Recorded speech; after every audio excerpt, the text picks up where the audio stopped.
Suicide Zen Forgiveness, the pod that shares the stories of those affected by suicide. Lost a loved one? Attempted it yourself? Did you know that when you share a burden, the load is lightened? Come listen in with your host, Elaine Lindsay. Suicide Zen Forgiveness, the podcast, is for education only.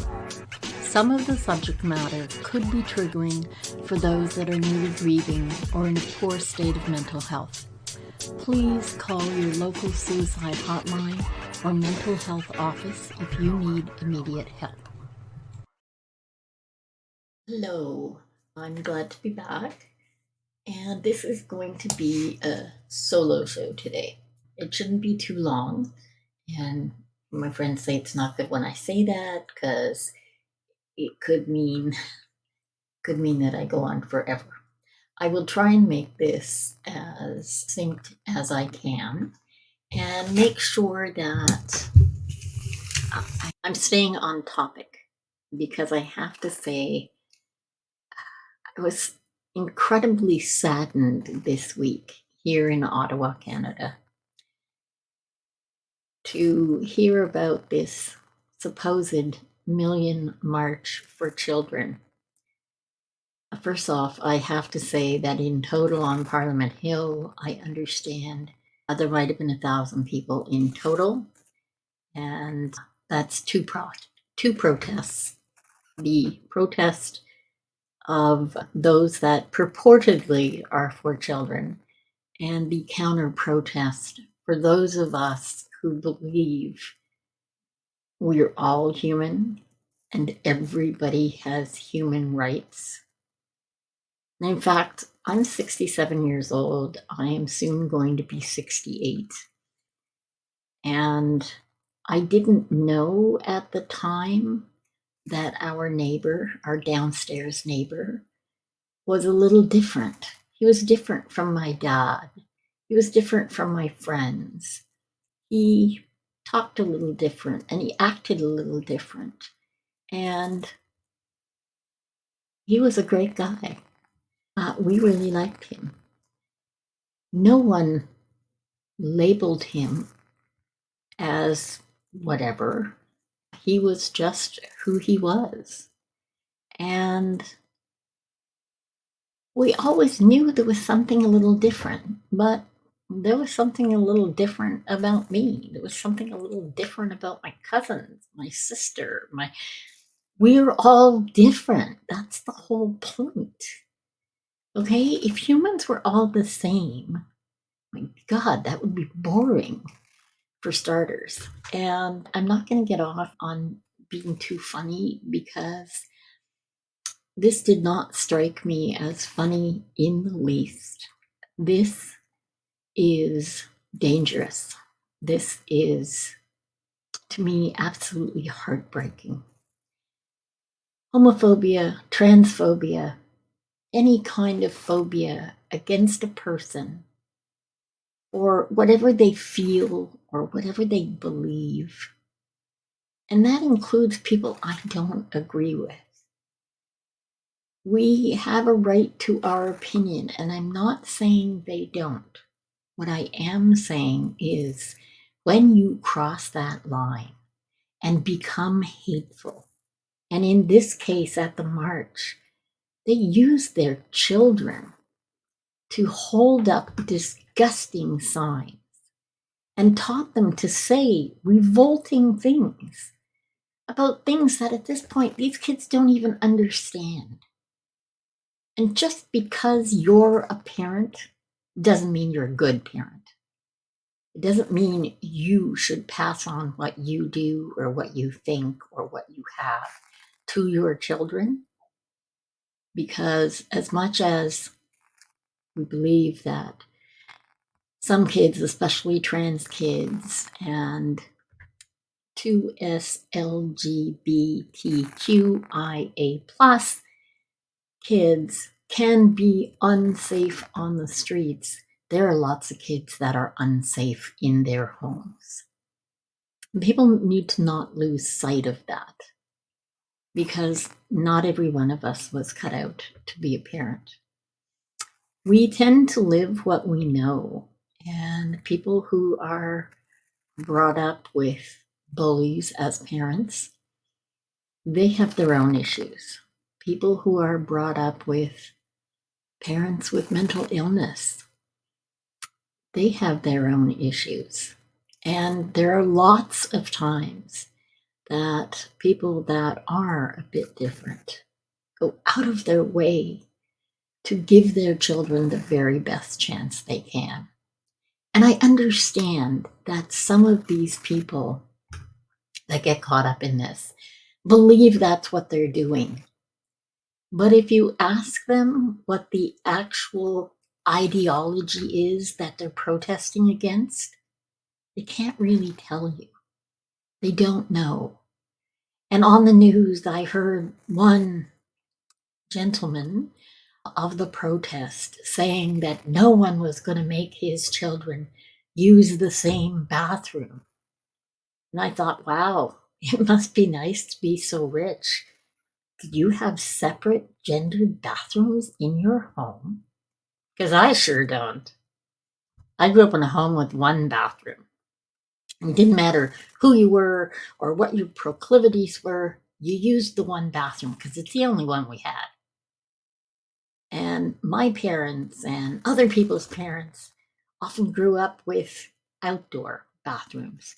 You honestly think they worried about whether you were male, female, or somewhere in between when you went to the outhouse? Seriously. There are so many things that we have right now that are at issue. We have children that go without food. We have people in our northern communities that don't have clean water. Today, in 2023, where are the protests about that?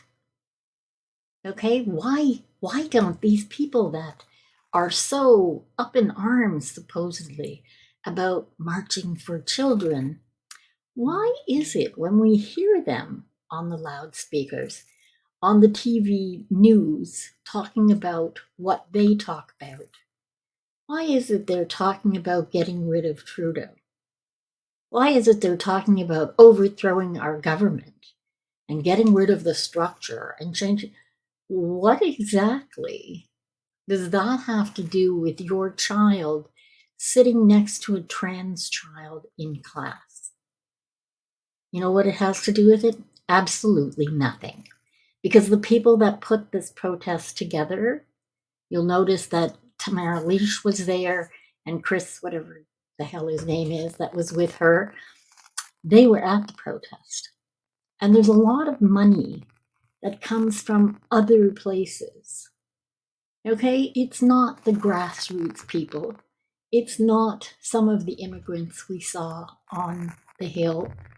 It's not the average Joe who gets up there and understands every single word in what it is they're going after. Because just like the Freedom Convoy, it had nothing to do with the truckers.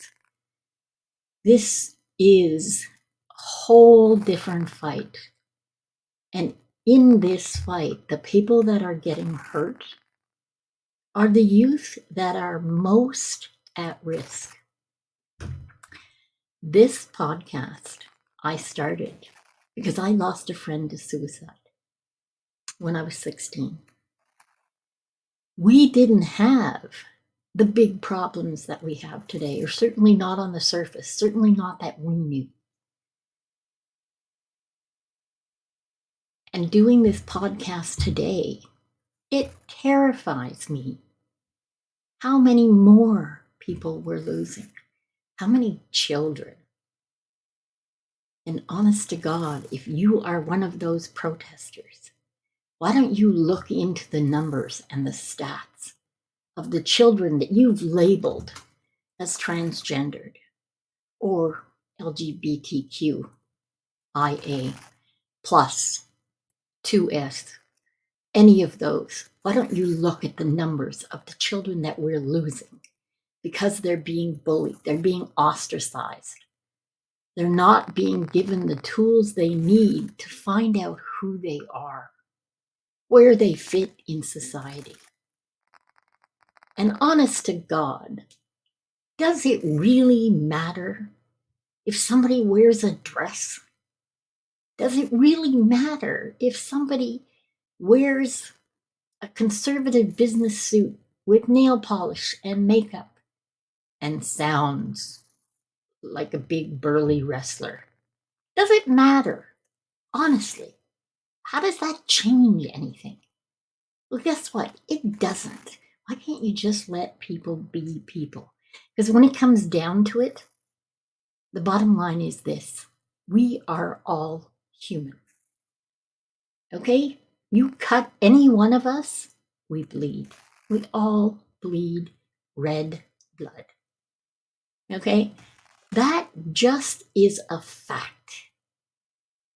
So instead of labeling people as this or that or the other thing, why don't we just come together as the one human race that we are? And there's a guy I noticed on, I'm sorry now, I don't know if it was TikTok or it was Instagram, or he's holding up a sign and say, if you believe we all bleed the same, we are all the same, then let me give you a hug. And people are hugging him all over. I think that's incredible. Take 2 seconds out of your day and think a nice thought about someone else, someone that isn't necessarily someone that would be in your sphere, somebody that would be in your group. Because if we just each reach out to one person that we don't know, one stranger that's different from us, for one, I guarantee you'll learn something. And for two, we might just save a life. Okay, that's why I do this. I don't care what people wear. And yeah, there are some times I'll see somebody wearing something and I think, oh, that's weird. It's the outfit I might think's weird, not the person. And whether I think something is weird or somebody sees me with something on and thinks that's weird, fine. It's not something to get heated over. It's not something to ostracize people over. Okay? The amount of pain in the world, the amount of pain in young people who are just these balls of hormones and rage and feelings and all of these things. Think back, okay? If you're an older person, think back to when you went through puberty. It was not fun. It was a lot of weirdness in your head. Whether you are completely sane or whether you have a mental issue or whether whatever's going on that day, going through a change, becoming an adult is tough. Okay, even when you don't have all the other crap. So just imagine you're going through this process and you're questioning who you are. You're questioning how you feel. If you listen, really listen to some of the stories of some of the children who have grown up to adulthood now, who knew as early as 3 years of age that they felt in the wrong body. What do we have to tell them they're wrong? Okay, it's what does anyone else have to tell me my hair shouldn't be blue? My hair. All of these seem to me like such little things. If somebody, okay, is good to other people, if somebody is considerate, they're empathetic, they go about their business and have kindness to others, then who the hell cares what label you need to put on them? Because honest to God, I am sick and tired of labels. The only label we need is human. Okay? what happens in our homes with the people that are around us, what we choose to wear, where we choose to go, what we choose to read, all of these things are simply our business. Do you really want to end up living with Big Brother staring over your shoulder? Isn't it enough that we have social media doing just that? Can we not get real? No, I want to challenge everybody. I want you to just make a quick little video and say, I am choosing to accept other humans because we're all human. That's all I ask. Put it on Instagram, put it on TikTok. I want you to put the hashtag all human. I don't know if it'll help. I don't know how much it'll help. I just know I need to do something because I can't watch us causing pain to other people for such ridiculous reasons. It's bad enough we have political angst and there is war and people are dying. Okay, that's bad enough. Why don't we just, at the grassroots level, try to accept one more person? Because the minute you do that, the next one after that's going to be easier. The one after that, even easier. So this was not scripted. I didn't pre-decide what I was going to say other than the fact that we are all human. And hashtag all human. Yes, I support you, whether you're trans, whether you're two-spirit, whether you're lesbian, gay, what is it, questioning, in between, not sure, asexual, any of those things. Because in actual fact, I don't think that's any of my business. I just want you to be kind to others, be kind to yourself, have empathy, because everybody's got a story. Everybody's going through something. And to those that participated as million marchers for children, granted, there were not a million of you. I won't let you away with that. But you're human, and I have to have empathy for you for that reason as well. So, even you, I say, just take a moment, take a second to look at somebody else's perspective. And let's just be kinder to each other, please. There's enough strife with everything else in the world. I don't want to go on too long, but this is something I really felt I had to say. So hashtag all human, please. Get out there and lend an ear to a stranger. Maybe learn a little something that doesn't include hate. Thank you. This is Elaine signing off, and I look forward to seeing you again soon. In the meantime, make the most of your today, every day. Thank you for listening. Please subscribe on your favorite service. Suicide Zen Forgiveness was brought to you by Truel Social Media, the digital integration specialists. Let them get you on page 1 in the search results. And also by Canada's keynote humorist, Judy Croon, the motivational speaker, comedian, author, and stand-up coach at Second City.